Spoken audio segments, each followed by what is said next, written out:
Imagine being a talented young athlete with big dreams of playing college sports, only to have those dreams ripped away from you by something that seemed harmless at first. That's exactly what happened to Addie Hunter.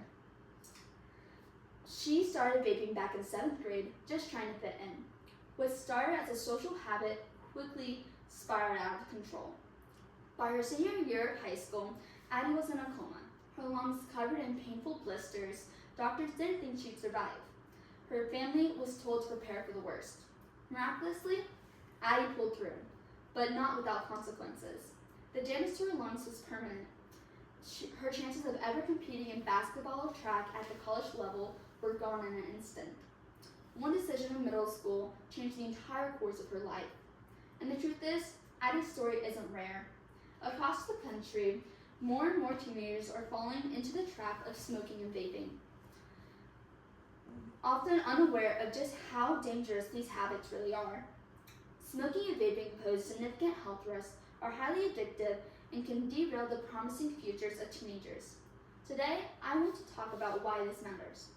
I'm going to break down the health risks of vaping and smoking, the powerful addiction behind nicotine, and the legal and social consequences that are often overlooked.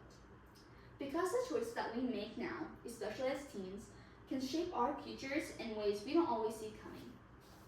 First of all, the problem with smoking and vaping is that it is causing a growing teen health crisis.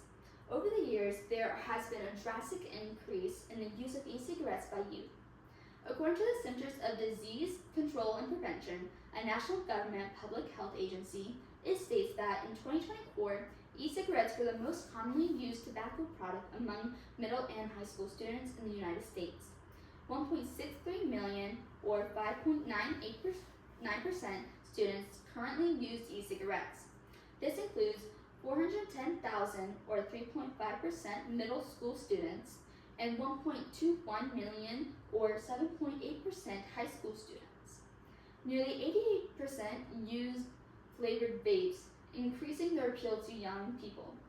Vaping can cause serious health problems, especially for teens, such as lung disease, anxiety, mental health issues, and even coma or death.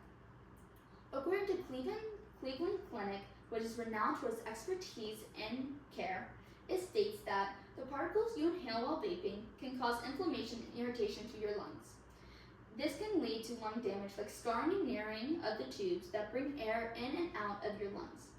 Researchers don't yet know all of the effects vaping can have on her body. Some teens like Addie have nearly died, yet it's still happening every day in school bathrooms, cars, and bedrooms. So why is this happening? The first cause of teen smoking and vaping is nicotine addiction. E-cigarettes contain high doses of nicotine, which rewires adolescent brains, harming attention, memory, and impulse control. Many teens don't realize that a single disposable vape can contain the same nicotine as a whole pack of cigarettes. According to the CDC, a government agency that receives input from highly qualified peer reviewers on a routine basis, it states that most tobacco use, including vaping, starts and is established during adolescence. There are many factors associated with youth tobacco product use.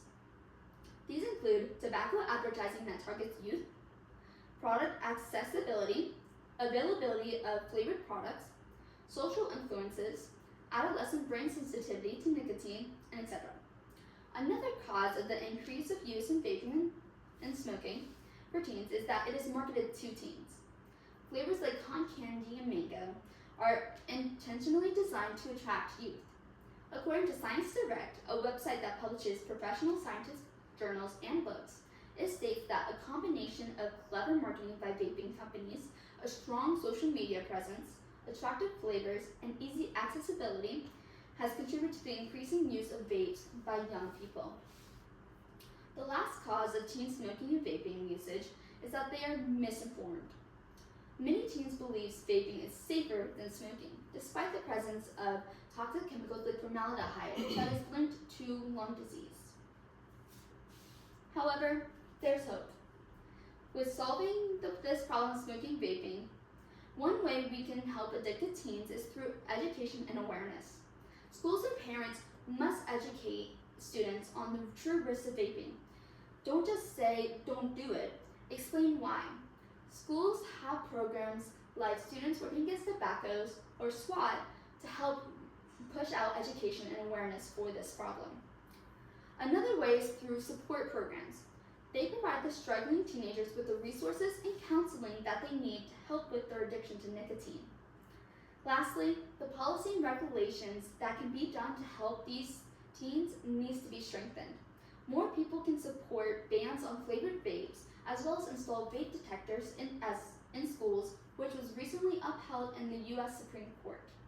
According to AP News, a news organization that is known for its accuracy, it states that Yolanda Richardson, president and CEO of the Campaign for Tobacco-Free Kids, called the decision a major victory for the health of America's kids and efforts to protect them from the flavored e-cigarettes that have fueled a youth nicotine addiction crisis. These changes are helping, but they need our support. In conclusion, vaping isn't just a harmless habit. It's an addictive, dangerous behavior that can rob teens of their futures and even their lives. The dangers of smoking and vaping far outweigh any perceived benefits, especially for teenagers whose bodies and minds are still developing. Teens should make informed decisions to protect their health and futures by avoiding smoking and vaping. So by educating ourselves, supporting our friends, and demanding stronger policies, we can make a difference. Let's stop letting vape companies benefit off our generation. Let's choose a better path. Thank you.